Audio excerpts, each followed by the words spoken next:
Shalom Jemaat Gereja Mawar Sharon Sumatera. Senang sekali hari ini kami bisa menyapa Bapak, Ibu, Saudara semuanya. Dalam Roma 12 ayat 1 dikatakan, karena itu saudara-saudara, demi kemurahan Allah aku menasehatkan kamu, supaya kamu mempersembahkan tubuhmu sebagai persembahan yang hidup, yang kudus, dan yang berkenan kepada Allah. Itu adalah ibadahmu yang sejati. Mari kita siapkan hati dan waktu kita untuk mengikuti ibadah ini dari awal hingga akhir, agar ibadah kita menjadi ibadah yang sejati. Kami juga ingin menyambut Bapak, Ibu, Saudara-saudari sekalian yang baru pertama kali beribadah bersama kami di GMS Sumatera. Kami ucapkan welcome home. Kami juga rindu mengajak Anda bergabung dalam komunitas rohani yang kami sebut dengan nama Connect Group. CG masih dilakukan secara online dan tersebar di kota-kota Pulau Sumatera. Jadi bagi Bapak Ibu yang belum tergabung di dalam CG atau yang rindu untuk digembalakan lebih lagi, segera hubungi nomor WA yang tertera di layar saat ini ataupun mengisi form online di gms.church/connect. Kabar sukacita bagi seluruh jemaat Gereja Mawar Sharon Sumatera. Beberapa gereja lokal sudah kembali memulai ibadah secara onsite. Apabila Anda dalam kondisi sehat, mari kami mengajak jemaat kembali beribadah bersama di dalam rumah Tuhan. Namun, ibadah online tetap akan berlangsung bagi Anda yang belum dapat hadir secara onsite. Jemaat masih tetap dapat beribadah secara online bersama keluarga dalam ibadah umum, AOG, dan Eagle Kids melalui YouTube GMS Sumatera atau melalui website gms.church/streaming/Sumatera. Khusus bagi jemaat Medan, mulai minggu depan 3 Oktober, ibadah GMS Medan akan diadakan kembali secara onsite dengan 2 kali jam ibadah, yakni pukul 9 pagi dan 11 siang. Mari kami mengajak setiap jemaat datang beribadah dengan memperhatikan protokol kesehatan. Pastikan Anda dalam kondisi sehat serta datang dengan memakai masker dengan baik dan benar. Follow akun Instagram gereja lokal masing-masing untuk mendapatkan informasi terkini, jadwal ibadah onsite, dan lokasi gereja di kota Anda, serta protokol kesehatan yang perlu diperhatikan. Kami mengajak seluruh jemaat GMS Sumatera untuk datang mencari wajah Tuhan dalam doa pagi pada hari Sabtu, tanggal 2 Oktober pukul 6 pagi melalui YouTube GMS Sumatera. Jemaat dapat memberikan persembahan dengan cara transfer ke nomor rekening ataupun menggunakan fasilitas QRIS dengan scan QR Code yang tertera di layar. Mari saya ajak kita semua untuk bersatu di dalam doa. Bapa, terima kasih Bapa atas hadirat-Mu di sepanjang hari ini. Kami percaya Roh Kudus telah hadir di tengah-tengah kami, dan kami juga percaya Roh Kudus yang akan menjamah setiap hati kami sehingga hati kami menjadi tanah yang subur. Dan ketika hati kami menjadi tanah yang subur dan ketika firman itu ditaburkan, maka firman itu akan bertumbuh 30, 60, bahkan 100 kali ganda. Terima kasih Bapa, kami serahkan ibadah kami ke dalam tangan kasih-Mu dari awal, pertengahan, hingga akhir. Terima kasih Bapa, kami sambut semua hadirat-Mu, kami siap untuk beribadah bersama-sama. Di dalam nama Tuhan Yesus Kristus kami berdoa dan bersyukur. Mari semua yang siap untuk memulai ibadah sama-sama kita katakan amin. Selamat beribadah.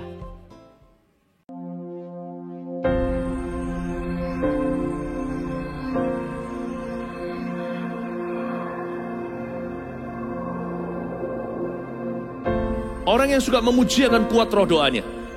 Orang yang berdoa pasti berakhir memuji.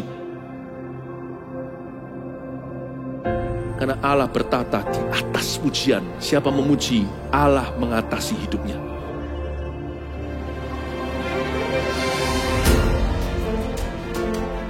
The Year of Praise, tahun pujian menjadi sebuah petualangan yang tiada dua. Menjadi sebuah pelajaran hidup yang langsung dari Kristus. Menjadi sebuah pengalaman yang indah. Waktu kita memuji Tuhan, seluruh kerajaan itu berdiri di sampingmu. Waktu kita memuji, seluruh kerajaan Allah dan kereta-keretanya yang tidak kelihatan berkuda dan berapi-api itu berada di kanan kiri. Semakin fisik kita lemah, roh kita semakin memuji Tuhan. Semakin jasmani kita terbatas, semakin rohani kita tidak boleh dibatasi.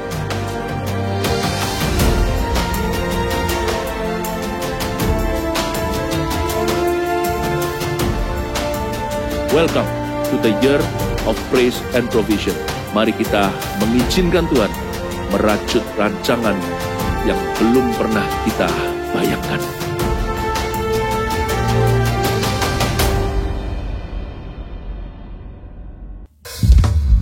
Shalom jemaat yang terkasih oleh Tuhan.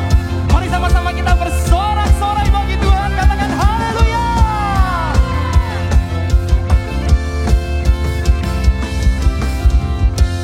Yesus, kau kekuatan di hidupku, takkan gentar langkahku. Kau angkat tanganku di saat ku jatuh, kaulah sumber kuatku. Lembah yang kelam aku lewati, sebab Engkau sertaku. Dengan imanku ku diselamatkan oleh kuasa Yesusku. Ku angkat tanganku, ku sorakan haleluya. Namamu berkuasa, surga bumi nyatakan.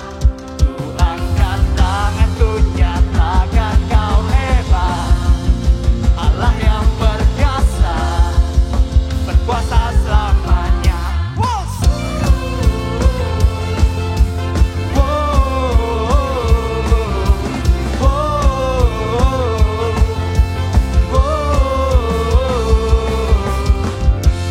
Yesus, kau kekuatan di hidupku,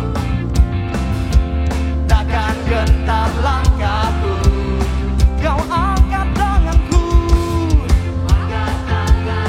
di saat ku jatuh, kaulah sumber kuatku. Lembah yang kelam aku lewati, sebab Engkau sertaku. Dengan imanku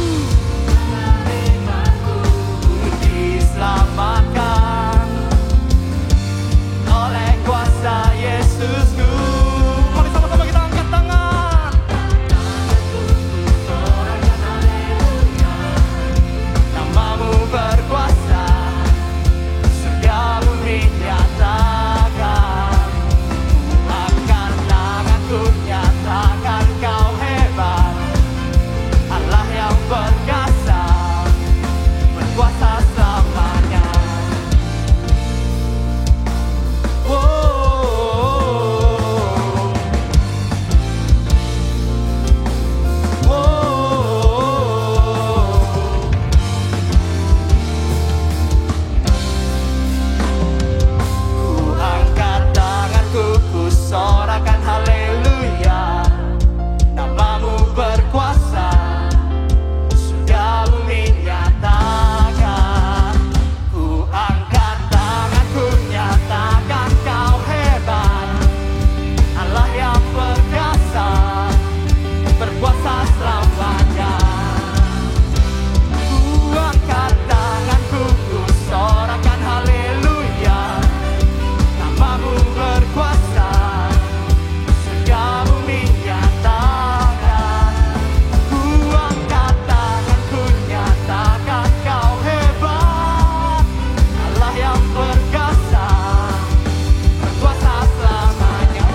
Bapa yang mulia,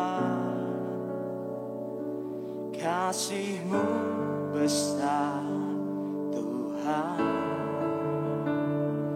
Kau pulihkan hidupku.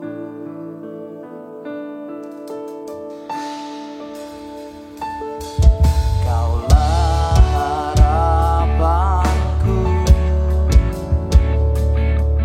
hidupku dalam-Mu. Terima kasih Tuhan, Kau selamatkan hidupku. Dengan apa kan ku balas segala kebaikan-Mu? Segenap hatiku menyembah-Mu, Yesus. Ku bersyukur padamu selamanya.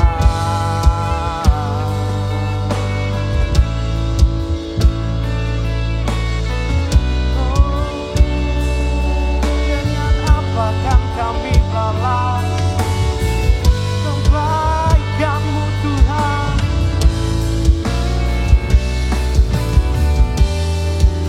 Yes, Kau Allah yang setia, Tuhan. Kau Allah yang setia, Bapa yang mulia, kasih-Mu besar Tuhan. Kau pulihkan hidupku. Kaulah harapanku, hidupku dalam-Mu.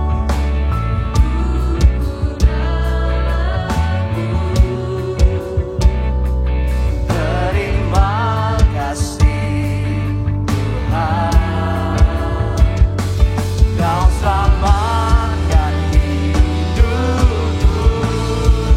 Dengan apa kan ku balas segala kebaikan-Mu? Segenap hatiku menyembah-Mu, Yesus. Ku bersyukur padamu.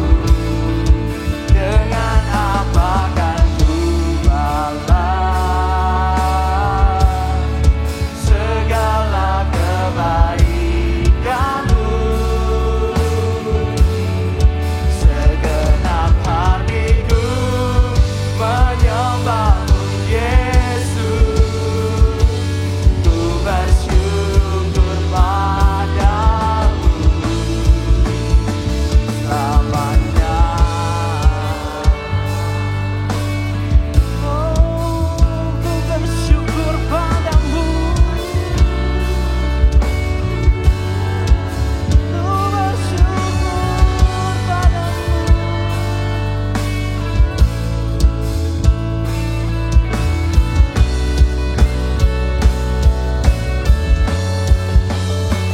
Selamanya. Oh, selamanya. Oh, selamanya. Oh, selamanya.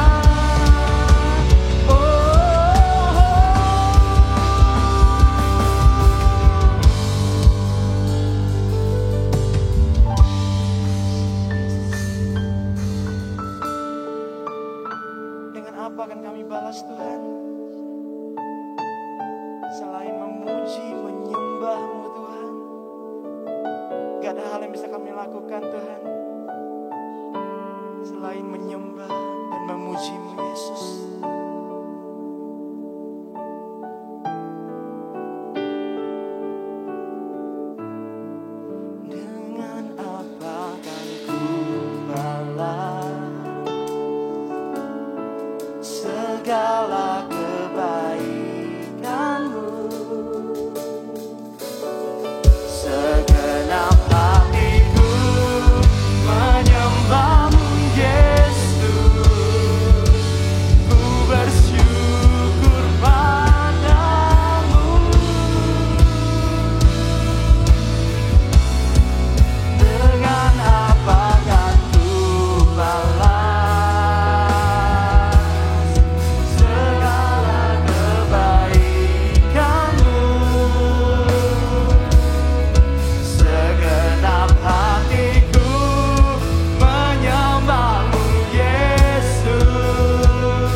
Kau Tuhan, penolong dalam hidupku.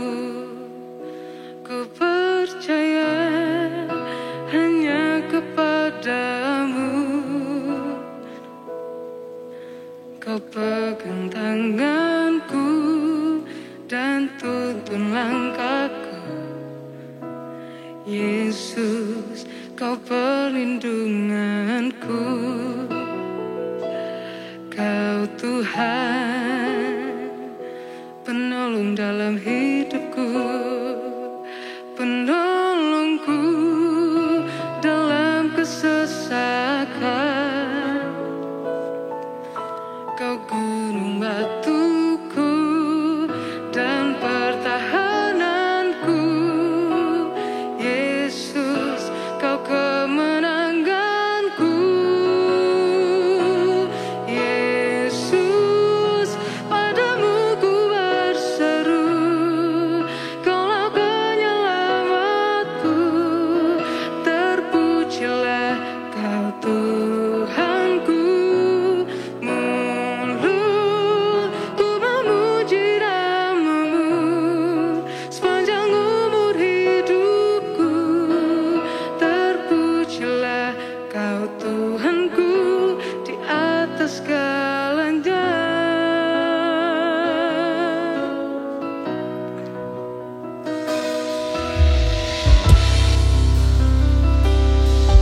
Sembahkan Kau Tuhan. Kau Tuhan, kekuatan dalam hidupku, penolongku dalam kesesakan. Kau gunung batuku dan pertahananku. Yesus, Kau kemenanganku. Yesus, padamu ku berseru. Kaulah penyelamatku. Terpujilah Kau Tuhanku. Mulutku memuji namamu sepanjang umur hidupku. Terpujilah Kau Tuhanku di atas segalanya. Engkaulah sumber kuatku. Kaulah kehidupanku.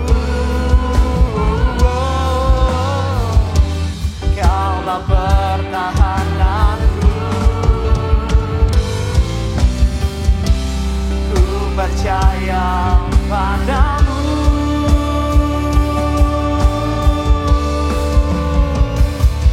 Yesus, padamu ku berseru.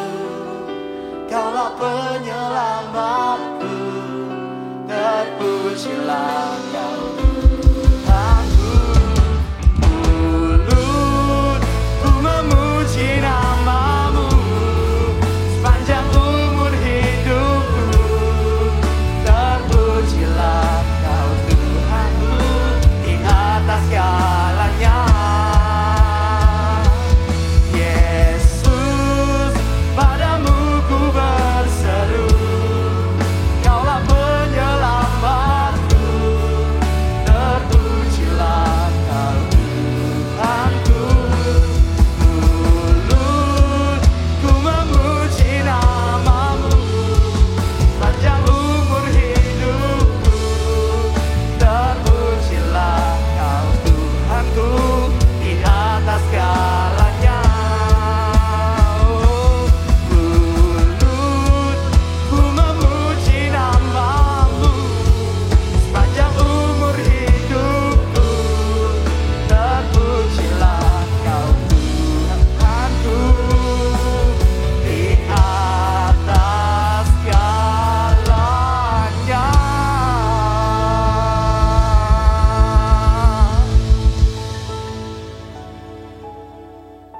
Oh Bapa yang baik, Allah yang kekal, Raja segala raja, kepadamu saja ya Tuhan hati kami terbuka kepadamu saja, hati kami berserah, mulut kami mengagung-agungkan nama-Mu ya Tuhan. Biar dalam hati kami mengalir kelegaan dari sorga. Hati yang disukakan oleh karena hadirat-Mu menjamah setiap kami dimanapun kami berada. Dan sungguh penyertaan Tuhan melimpah dalam hidup kami. Bapa, siapkan hati setiap umat-Mu. Dalam nama Tuhan Yesus. Bapak Ibu jemaat yang dikasihi Tuhan. Anda mungkin hari-hari ini menghadapi banyak tekanan.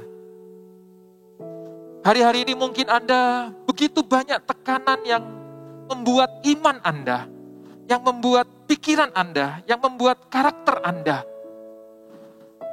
mulai mengalami pergeseran, mulai mengalami perubahan. Ketika saya mempersiapkan firman Tuhan ini, sebelum saya menyampaikannya, saya rindu berdoa bagi Bapak, Ibu, Saudara, jemaat Gereja Mawar Syaron yang saya kasihi. Dimanapun Anda berada, saya begitu merasakan ada beberapa di antara Anda yang hari-hari ini mulai imannya itu seolah-olah mulai mengalami pergeseran. Mulai banyak menimbang-nimbang apakah yang seharusnya saya lakukan ya. Apakah mengikuti arus dunia? Apakah saya harus mengikuti cara-cara yang hari-hari ini lagi ngetren agar saya dan keluarga saya atau mungkin saya sendiri pekerjaan saya bisa survive? Saya rindu berdoa bagi Anda agar Anda tidak salah mengambil langkah, agar Anda tidak salah mengambil jalan yang membuat iman Anda semakin bergeser, walaupun hanya setengah derajat saja, tetapi itu bergeser menjauh dari rencana dan kehendak Tuhan. Kalau Anda sedang ragu-ragu, hari-hari ini ada begitu banyak tekanan yang menghimpit Anda, membuat pikiran Anda bahkan sampai hendak stres, depresi. Tapi puji nama Tuhan, hari ini Anda mendengarkan firman Tuhan. Buka hati Anda.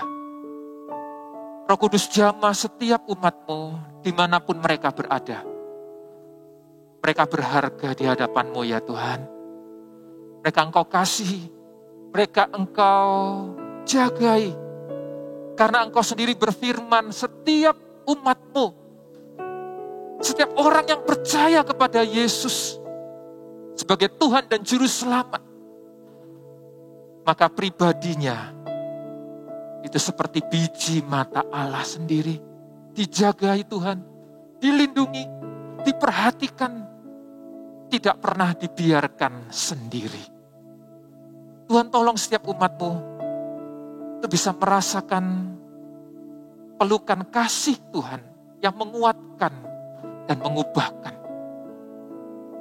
Dalam nama Yesus. Haleluya. Amin. Haleluya. Shalom Bapak Ibu yang dikasihi Tuhan. Jemaat Gereja Mawar Syaron, khususnya di Sumatera. Begitu besar kasih Tuhan. Dan biarlah kasih Tuhan senantiasa menyertai, menuntun kehidupan setiap Anda dimanapun Anda berada. Hari ini, saya hendak menyampaikan satu buah firman Tuhan, yang mana judulnya, saya mendapatkannya sekitar 7 atau 8 tahun yang lalu. Saya tiba-tiba dapatkan judul yang menarik ini. Dan belum pernah saya membuat ringkasannya, saya memikirkannya, merenungkannya. Saya cuma simpan aja judul itu. Hingga sampai beberapa waktu yang kemarin, tiba-tiba judul ini muncul kembali dan mengingatkan saya. Judulnya adalah Head Above the Well. Atau dalam bahasa Indonesianya, dalam bahasa yang saya terjemahkan adalah kepala mengatasi segala masalah. Kepala di atas segala masalah. Ya, well di sini maksudnya adalah sumur. Jadi kepala Anda harus berada di atas sumur Mungkin ada sumur tekanan, sumur tantangan, sumur masalah apapun yang hari-hari ini Anda hadapi. Biarlah kepala Anda tidak terkungkung di dalam sumur yang ada hari-hari ini.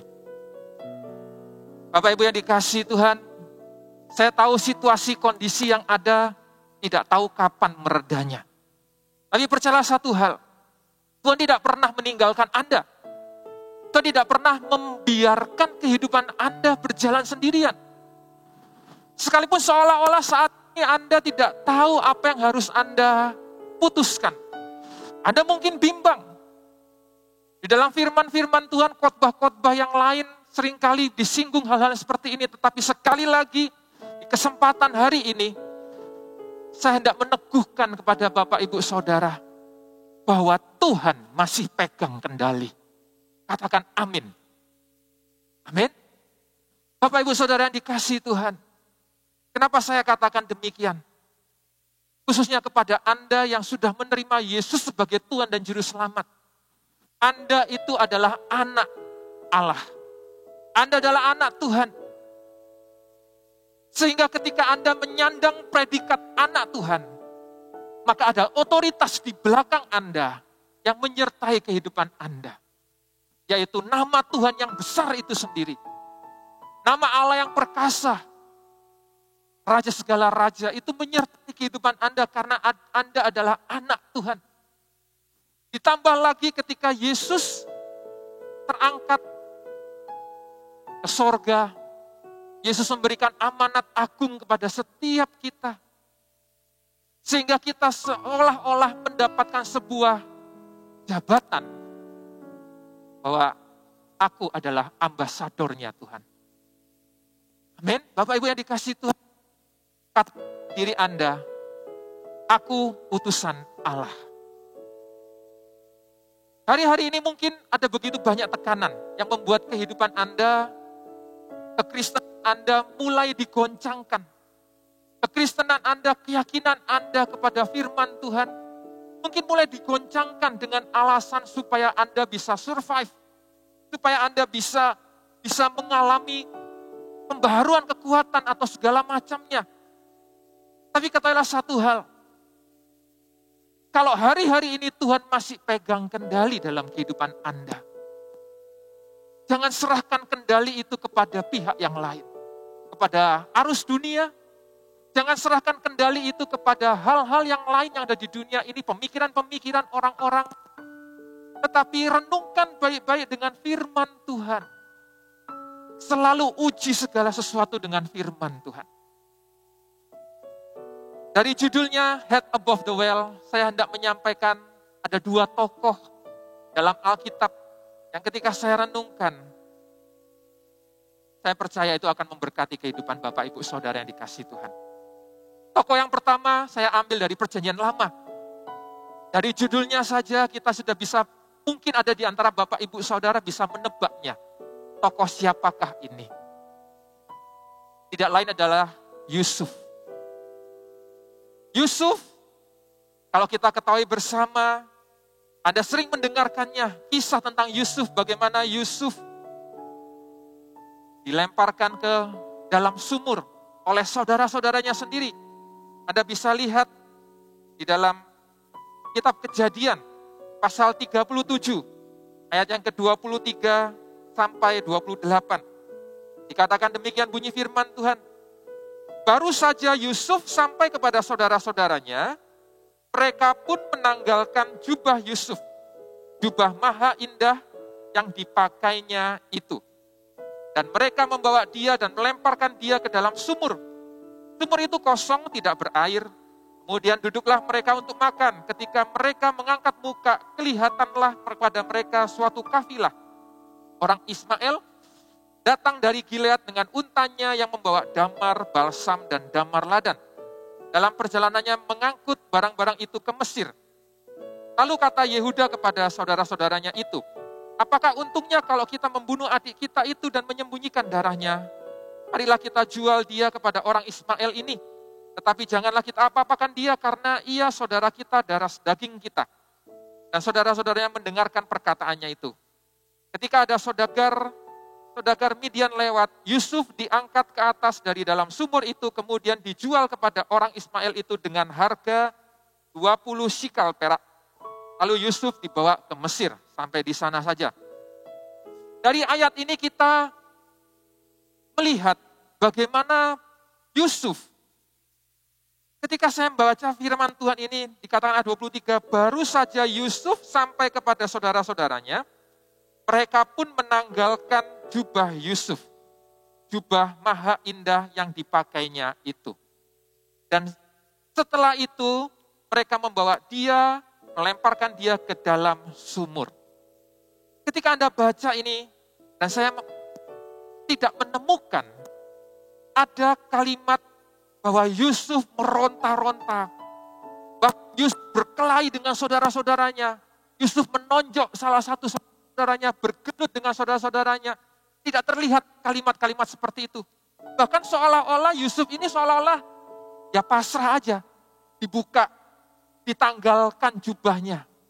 Ketika saya baca ini, mereka pun menanggalkan jubah Yusuf. Pikiran saya langsung tertuju kepada pribadi Tuhan Yesus.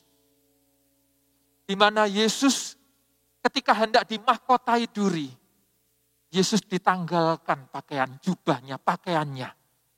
Kemudian dimahkotai duri, kemudian diolok-olok dipakaikan jubah ungu, kemudian diolok-olok dicambuki sebelum Yesus disuruh untuk menggendong salibnya sendiri.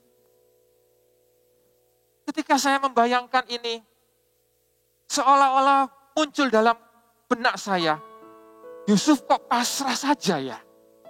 Yusuf kok seolah-olah ikut aja ya dengan apa yang dilakukan oleh saudara-saudaranya.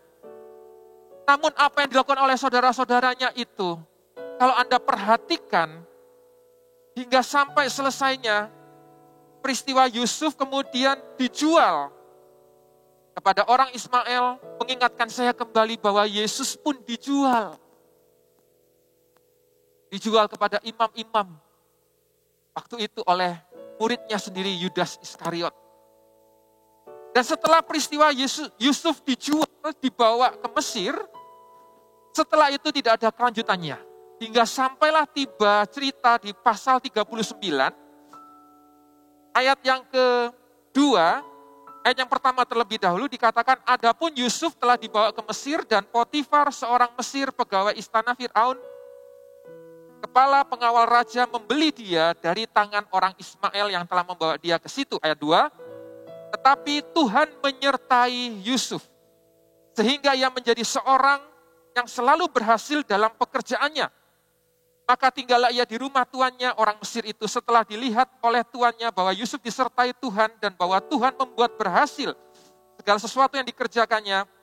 Maka Yusuf mendapat kasih tuannya dan ia boleh melayani dia.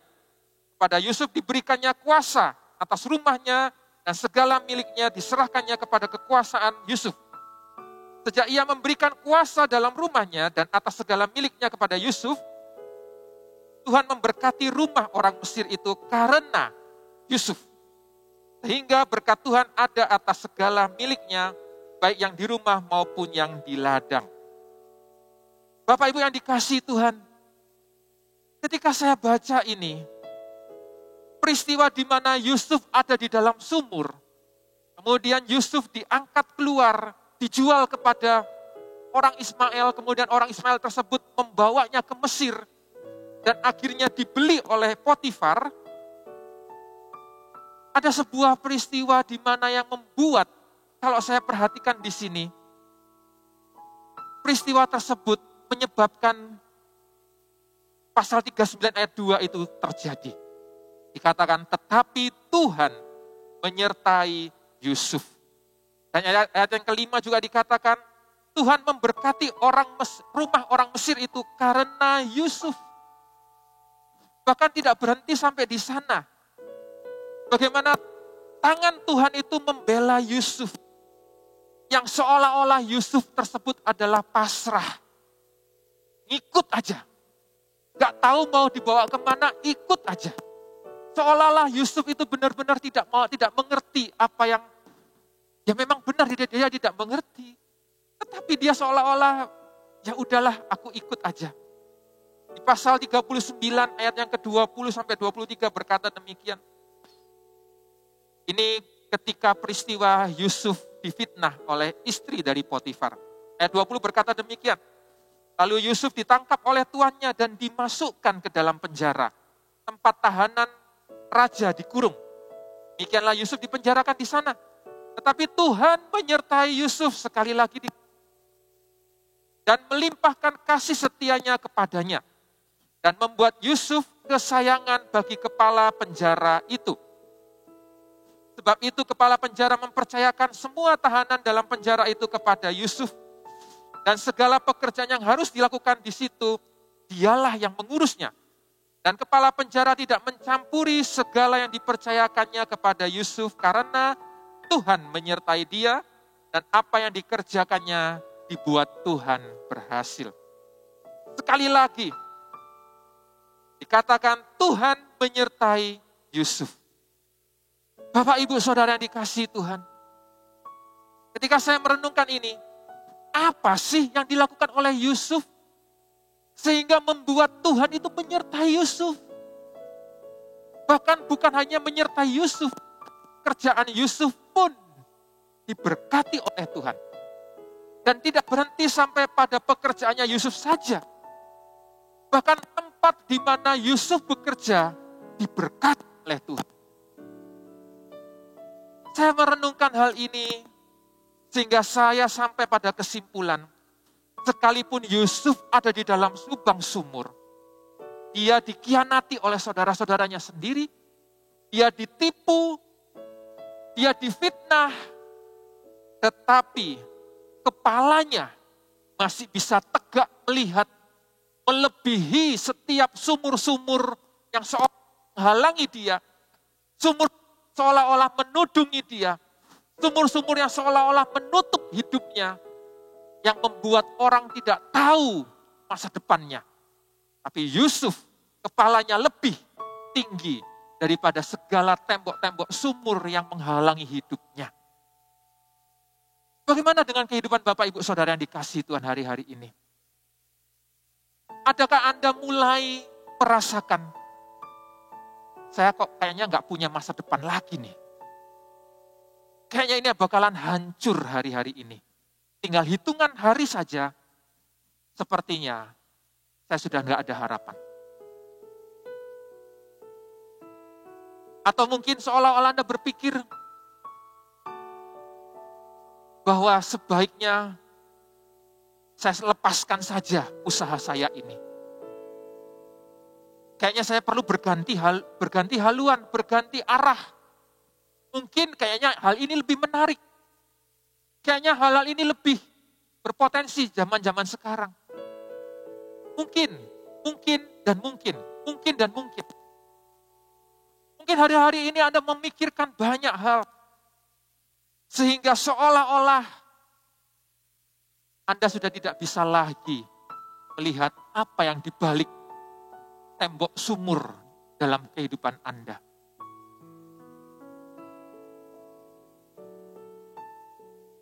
Ketika saya merenungkan tokoh Yusuf ini, pikiran saya tertuju pada satu tokoh lagi di Perjanjian Baru. Tokoh ini adalah salah satu murid Kristus. Tetapi di masa itu dia menghadapi sebuah tekanan, tetapi justru di tengah-tengah tekanan yang dia hadapi, dia mendapatkan tuntunan daripada Tuhan sendiri yang membawa dia tidak tahu harus kemana melangkah. Namun dia belajar mengikuti tuntunan Tuhan. Tokoh ini tidak lain adalah Filipus. Anda bisa buka di dalam Kisah Para Rasul, pasal yang ke-8. Kisah Para Rasul pasal 8. Filipus dijelaskan dengan luar biasa di pasal yang ke-8 ini. Pasal 8. Kisah Para Rasul pasal 8 ini sebuah peristiwa di mana terhadap jemaat di Yerusalem. Ada sebuah penganiayaan yang dialami, penganiayaan yang hebat terhadap jemaat di Yerusalem. Dikatakan demikian, ayat 1b, pada waktu itu mulailah penganiayaan yang hebat terhadap jemaat di Yerusalem. Mereka semua, jemaat-jemaat di Yerusalem, kecuali rasul-rasul tersebar ke seluruh daerah Yudea dan Samaria. Ayat 1b mengatakan kepada setiap kita bahwa tidak terkecuali semua jemaat di Yerusalem itu menyingkir keluar dari kota Yerusalem, dari daerah Yudea dan Samaria. Filipus yang tertulis di pasal ke-8 ini, itu berbeda dengan Rasul Yesus. Dari antara 12 rasul, 12 murid Yesus, ada satu yang bernama Filipus, bukan? Dan Filipus yang di sini itu beda. Filipus yang di murid Yesus itu adalah murid Yesus. Filipus yang ini adalah salah satu jemaat mula-mula di Yerusalem. Nah, ketika penganiayaan terjadi, penganiayaan terhadap seluruh jemaat dan pemimpin-pemimpin gereja di Yerusalem waktu itu terjadi. Tetapi justru kalau Anda perhatikan di ayat yang keempat, mereka yang tersebar itu menjelajah seluruh negeri itu sambil memberitakan Injil. Dan dikatakan di sana, Filipus pergi ke suatu kota di Samaria dan memberitakan Mesias kepada orang-orang di situ. Sebenarnya dikasihi Tuhan. Coba perhatikan kalimat ini. Mereka yang tersebar menjelajah seluruh negeri itu sambil memberitakan Injil. Padahal mereka ada di posisi, ada di dalam kondisi di mana penganiayaan sedang terjadi. Di mana ancaman terhadap keselamatan umat Tuhan, ancaman terhadap seluruh jemaat waktu itu sangat-sangat besar sekali. Di mana setiap orang yang ketahuan mengajar, memberitakan Injil, memegang imannya kepada Yesus, maka orang tersebut akan terancam, dibunuh, paling tidak disiksa. Hartanya dihabiskan. Tapi yang dialami oleh setiap murid-murid, setiap jemaat waktu itu, salah satunya adalah Filipus. Filipus memilih pergi ke Samaria, ke daerah ke atas. Kalau Anda perhatikan di peta, kalau Anda mempunyai Alkitab buku, di bagian halaman paling belakang di Alkitab Anda ada peta Alkitab.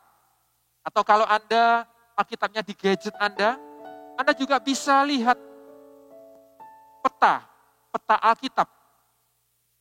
Anda perhatikan di sana, Yerusalem, saya ambil contoh di titik sini, contohnya ya. Di titik sini. Dikatakan Filipus pergi ke suatu kota di Samaria. Filipus perginya ke arah utara. Samaria itu posisinya di atas Yerusalem. Jadi Filipus pergi ke Samaria untuk memberitakan Mesias kepada orang-orang di sana. Dan jemaat waktu itu sangat diberkati oleh Tuhan. Orang-orang di Samaria mengalami banyak mujizat. Kalau Anda baca dari ayat yang keempat sampai selanjutnya, Anda menemukan bagaimana Filipus memberitakan dengan luar biasa banyak jemaat, banyak orang-orang dibaptis, menerima Yesus, mengalami mujizat, kesembuhan. Hingga satu kali peristiwa, lihat di ayat yang ke-26. Ya 26 dikatakan demikian. Kemudian berkatalah seorang malaikat Tuhan kepada Filipus, katanya, bangunlah dan berangkatlah ke sebelah selatan, menurut jalan yang turun dari Yerusalem ke Gaza. Jalan itu jalan yang sunyi. Ayat 27, lalu berangkatlah Filipus, sampai di sana terlebih dahulu. Bapak Ibu Saudara yang dikasihi Tuhan, di ayat yang ke-26 dikatakan dengan jelas seorang malaikat Tuhan berkata kepada Filipus, hai Filipus, bangun, berangkatlah dari tempatmu saat ini, yaitu di kota Samaria, di Samaria. bangunlah, berangkatlah ke sebelah selatan, menuju jalan yang turun dari Yerusalem ke Gaza. Jadi saat ini posisi Filipus ada di Samaria. Kemudian diperintahkan oleh malaikat Tuhan, bangun, berangkatlah menuju ke selatan.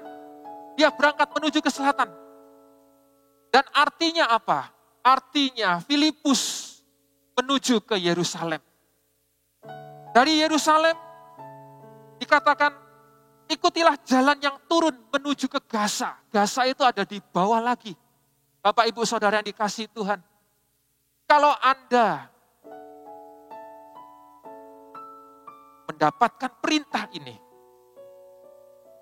Anda berpikir enggak 2 kali lipat, bahkan mungkin 5 kali lipat. Kalau saya sendiri, saya bisa berkali-kali lipat memikirkannya. Karena kenapa? Kejadian penganiayaan itu masih fresh di otaknya seluruh murid-murid, seluruh jemaat Yerusalem waktu itu. Dan ketika kondisi ini, Filipus ada di Samaria. Dan Filipus sedang menikmati pelayanan di Samaria. Bagaimana Filipus memberitakan Injil dengan luar biasa. Banyak orang bertobat. Bahkan Filipus mengundang Petrus dan Yohanes untuk datang ke Samaria. Membaptis setiap orang-orang yang bertobat, yang dibaptis selam oleh Filipus waktu itu. Dibaptis. Petrus dan Yohanes berdoa menumpangkan tangan kepada orang-orang di Samaria itu. Dan mereka semua kepenuhan dengan Roh Kudus. Revival terjadi di Samaria. Namun Tuhan berkata, bangun sekarang Filipus, berangkat, kembali ke selatan. Dari Samaria, Filipus diminta oleh Tuhan kembali ke Yerusalem. Dan bukan sampai di sana saja. Filipus dikatakan disuruh ke Gaza. Ketika itu juga, perintah Tuhan titik sampai di sana. Bangun, berangkat ke sebelah selatan, menurut jalan yang turun dari Yerusalem ke Gaza. Titik. Ketika titik di sini, ketika saya merenungkan, saya baca ulang-ulang, tiba-tiba muncul dalam benak saya. Sepertinya nih, titik di sini itu memang dari Tuhan, titik. Dari Tuhan, titik kepada Filipus. Dan ketika Filipus menerima perintah ini dari Tuhan, Filipus mulai berpikir, bukankah itu jalan yang sunyi? Bukankah itu jalan yang sunyi? Coba Anda renungkan baik-baik di sini, Bapak Ibu yang dikasihi Tuhan. Hal ini seharusnya menjadi sebuah ketakutan. Berangkat ke Yerusalem, kembali ke selatan, itu artinya seolah-olah Filipus akan menyerahkan diri untuk dianiaya. Apalagi ditambah disuruh ke Gaza, melewati jalan yang sunyi itu karena hanya satu-satunya jalan menuju ke Gaza itu. Dari Yerusalem lalu menuju ke Gaza. Anda bayangkan betapa Filipus bisa dicengkram rasa ketakutan. Karena kalau jalan yang sunyi itu artinya pasti akan banyak kejadian-kejadian yang mencelakakan kehidupan Filipus. Tidak sampai berhenti sampai di sana. Tuhan tidak memerintahkan Filipus untuk apa? Untuk apa ya? Filipus dari Samaria harus ke Yerusalem, kemudian ke Gaza. Untuk apa? Tidak dijelaskan di ayat ini bahwa Filipus nanti akan berjumpa dengan ini. Nanti Filipus akan melakukan ini dan itu. Tidak dikatakan.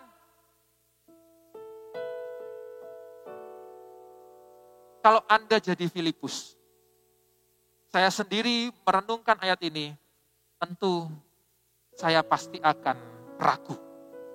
Tentu ketakutan itu pasti akan menghinggapi lebih dahulu.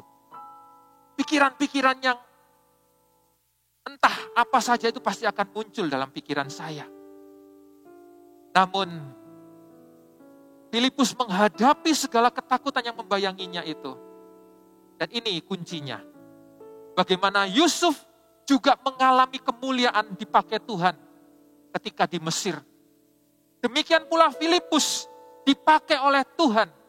Sehingga Filipus mengalami mujizat-mujizat yang luar biasa.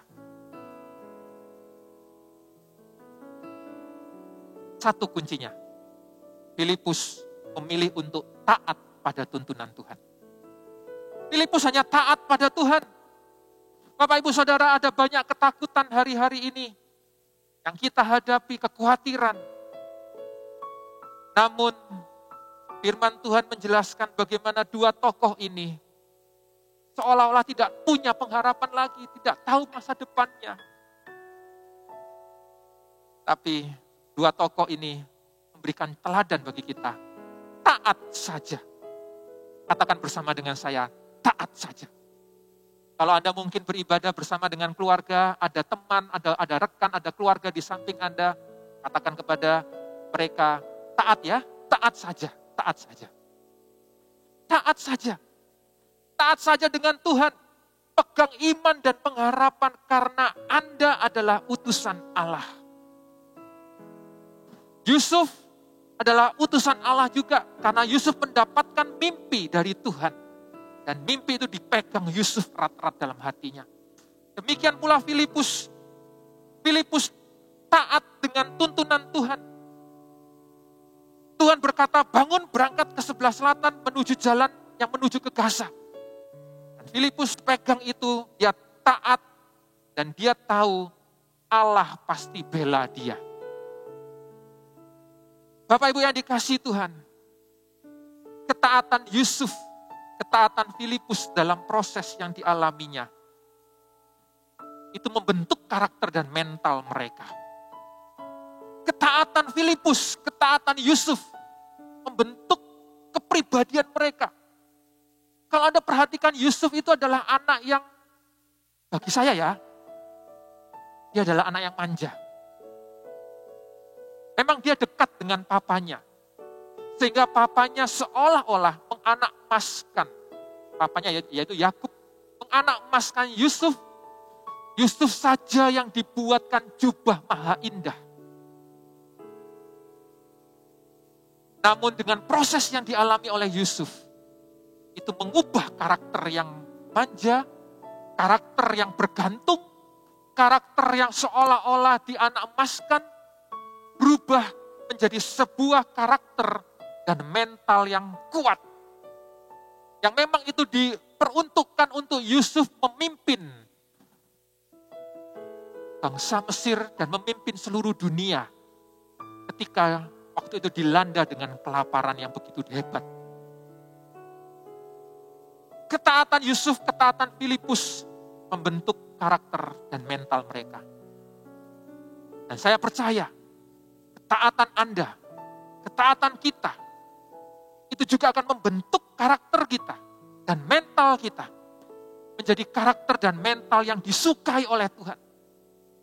Sehingga Tuhan berkata kepada Yusuf, Tuhan menyertai Yusuf, demikian pula Tuhan akan menyertai kehidupan Anda. Amin.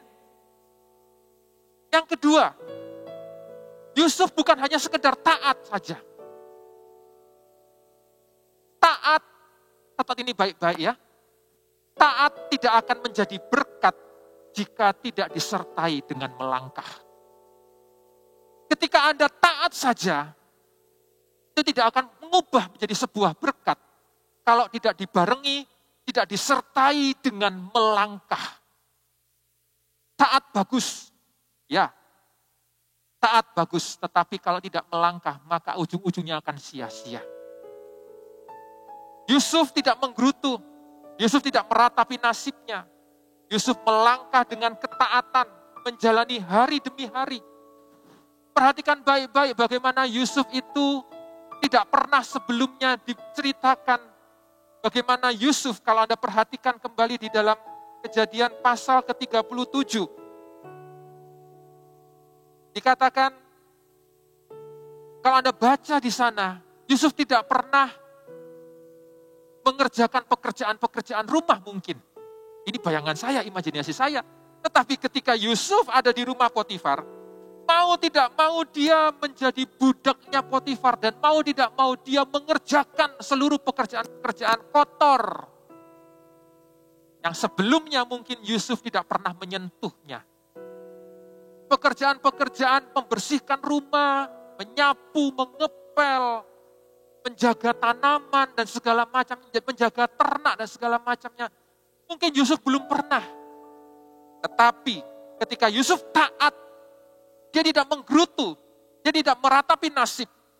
Tapi dia mau belajar sesuatu hal yang baru.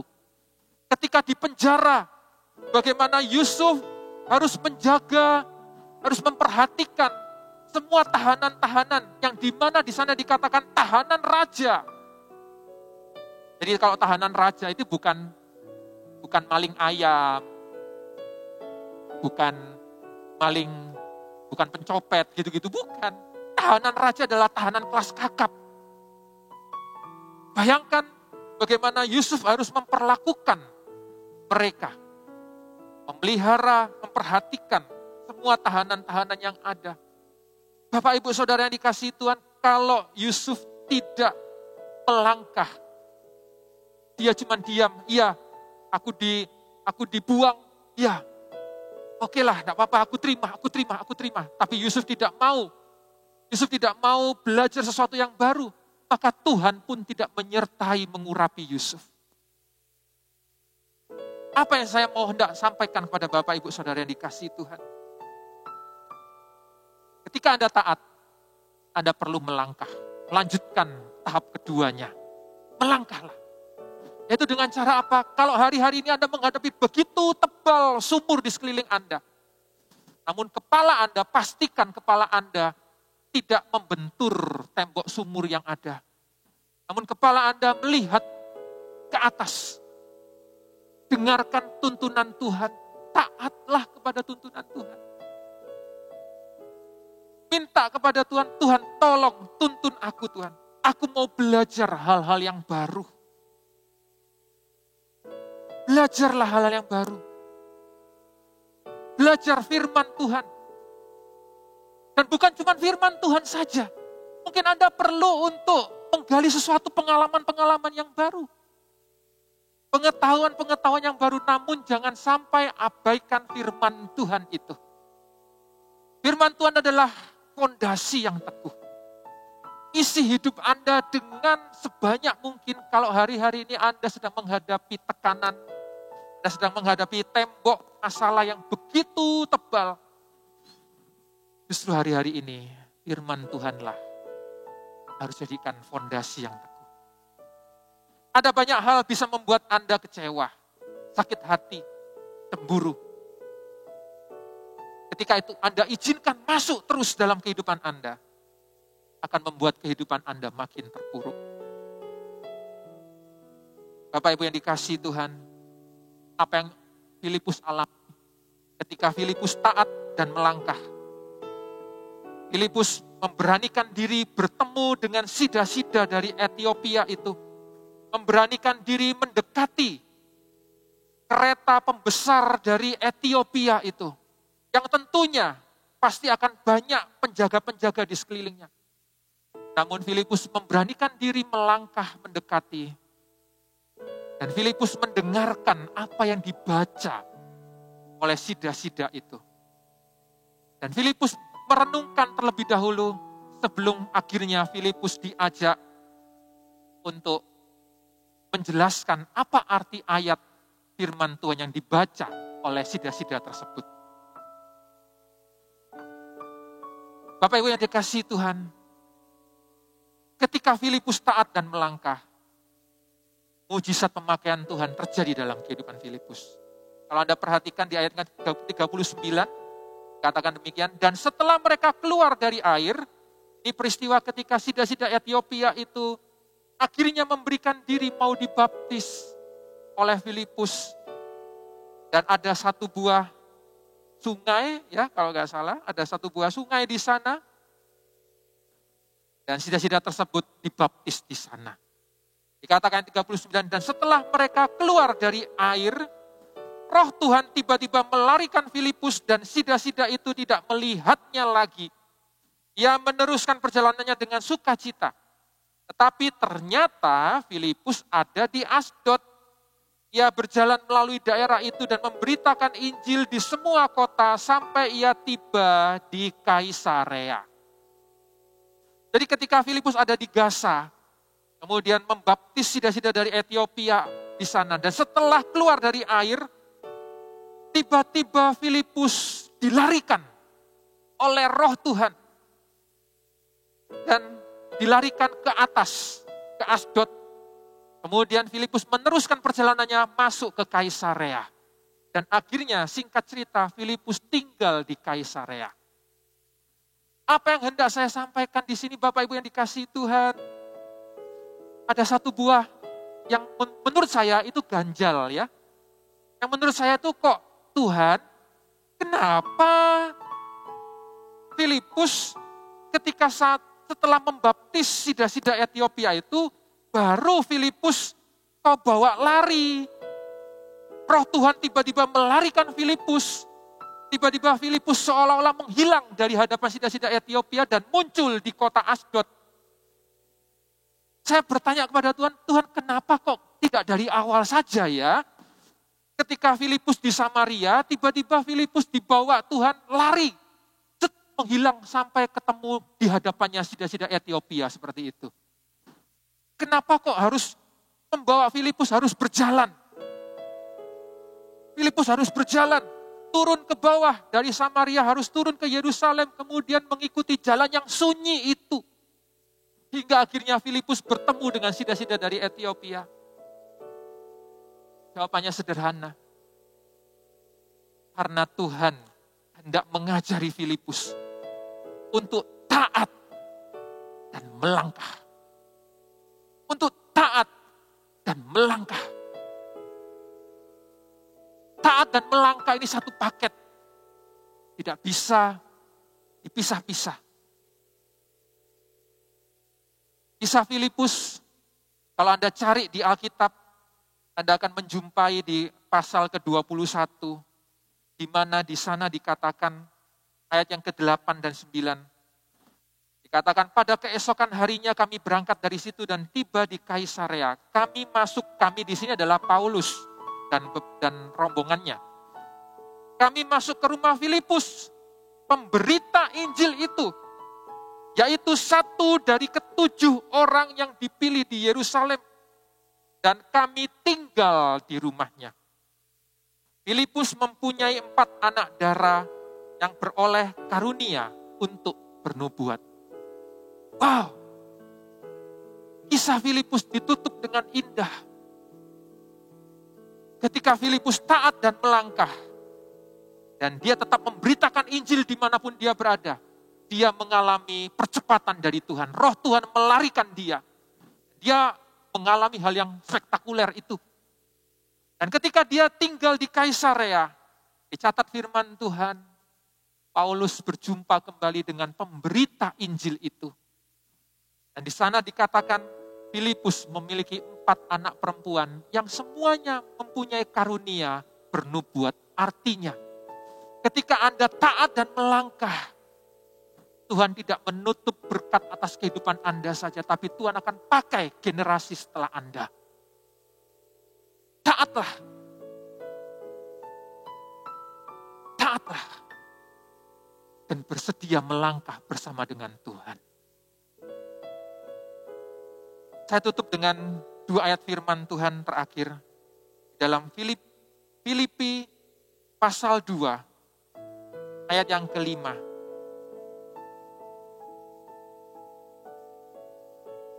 Katakan demikian firman Tuhan, hendaklah kamu dalam hidupmu bersama menaruh pikiran dan perasaan yang terdapat juga dalam Kristus Yesus. Filipi 4 ayat 7-8 berkata demikian, damai sejahtera Allah yang melampaui segala akal akan memelihara hati dan pikiranmu dalam Kristus Yesus. Jadi akhirnya saudara-saudara, semua yang benar, semua yang mulia, semua yang adil, semua yang suci, semua yang manis, semua yang sedap didengar, semua yang disebut kebajikan dan patut dipuji, pikirkanlah semuanya itu. Hari-hari ini kalau Anda memikirkan segala hal yang membuat seolah-olah tembok sumur dalam kehidupan Anda itu tebal, makin tebal, makin tebal, makin tebal. Firman Tuhan berkata, isilah pikiran Anda dengan segala sesuatu yang manis, yang mulia, yang adil, yang benar, yang suci. Hendaklah kamu dalam hidupmu bersama menaruh pikiran dan perasaan yang terdapat juga dalam Kristus Yesus. Artinya apa? Butuh peran Anda untuk Anda mau taat dan melangkah. Untuk Anda mau meletakkan pikiran Anda dan mengenakan pikiran Kristus. Amin. Firman Tuhan sudah selesai. Mari kita persiapkan hati kita. Kita memuji, menyembah Tuhan. Kita akan naikkan satu buah pujian.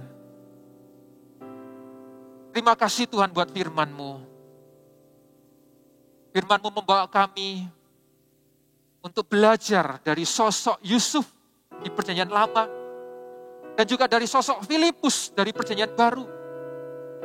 Dua tokoh yang membawa kehidupan setiap kami, yang mengajarkan kepada setiap kami agar kami menjadi pribadi, jadi umat Tuhan untuk taat dan melangkah.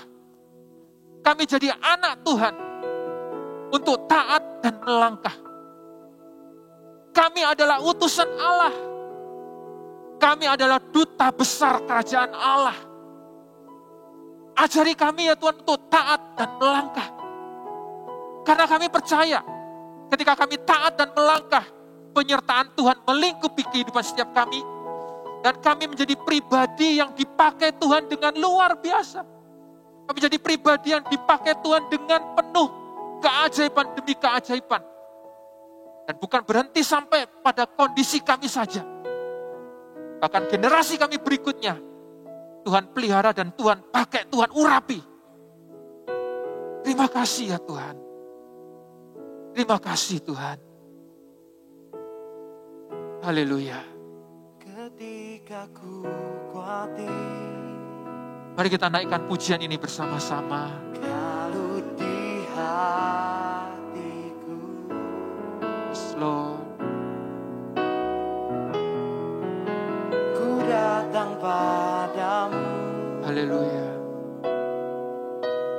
nyatakan doa dan ucapan syukur, Lord, amin. damai sejahtera yang melampaui segala akal akan memelihara hati dan pikiranku dalam Kristus Yesus. Mari katakan bersama-sama. Oh, semua yang benar, semua yang mulia, semua yang adil dan suci, semua yang manis, yang sedap didengar, semua kebajikan yang patut dipuji, kupikirkan semua itu. Bagi Anda yang hari-hari ini mengalami banyak kekhawatiran, tekanan, nyanyikan lagu ini bersama-sama. Damai sejahtera Haleluya. Letakkan tangan Anda di dada Anda. yang melampaui Segala akal akan memelihara hati dan pikiranmu dalam Kristus Yesus. Katakan bersama, semua yang benar, semua yang benar, semua yang mulia, semua yang adil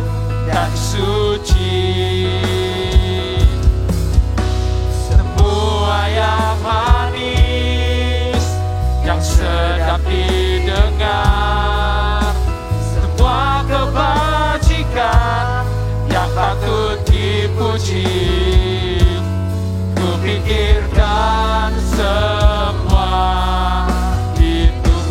Mari angkat tanganmu di hadapan Tuhan, katakan bersama. Semua yang benar, semua yang mulia, Amin Tuhan. semua yang adil dan Suci ya Tuhan. Yes Lord. semua yang manis, yang sedap didengar, semua kebajikan yang patut dipuji. Ku pikirkan semua itu. Haleluya. Katakan bersama. Oh, mari sembah Tuhan bersama. Naikkan suaramu, naikkan pujian di hadapan Tuhan, Raja di atas segala raja. Haleluya.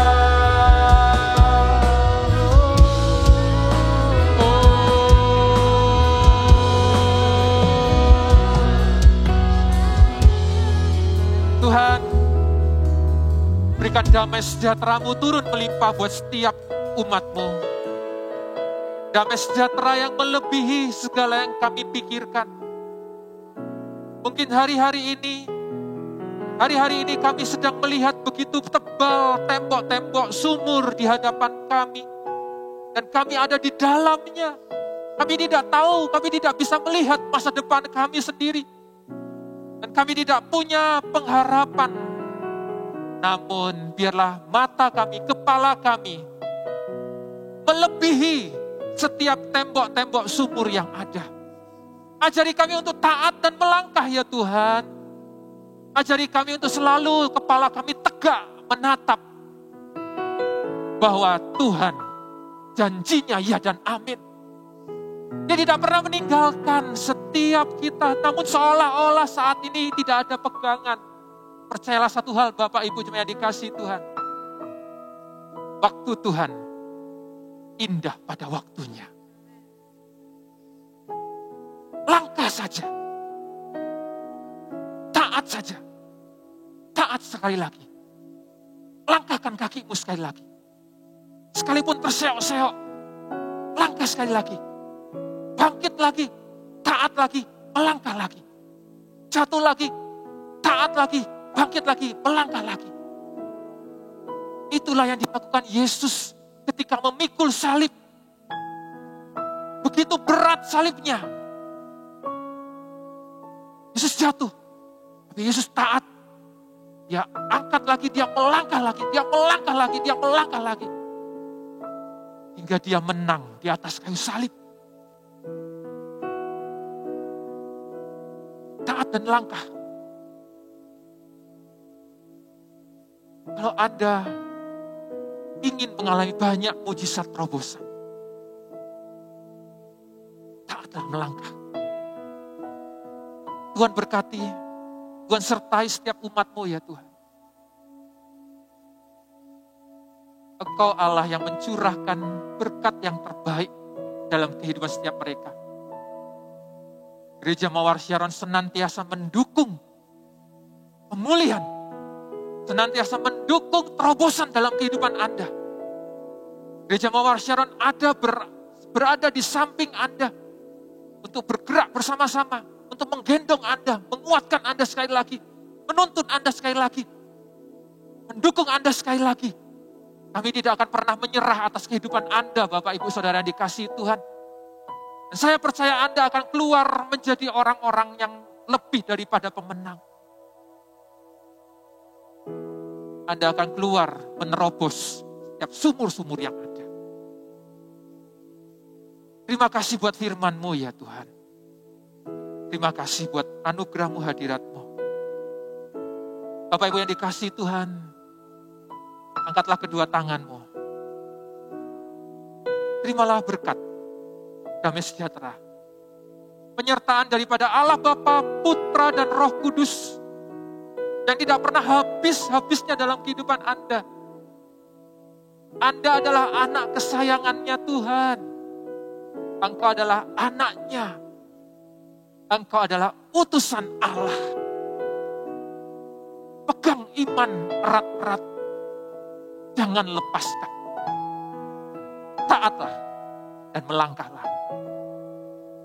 Menangan Anda peroleh. Kesembuhan Anda peroleh. Kekuatan yang baru. Terimalah berkat yang mulia ini hanya di dalam nama Tuhan Yesus Kristus. Haleluya. Amin. Tuhan Yesus memberkati.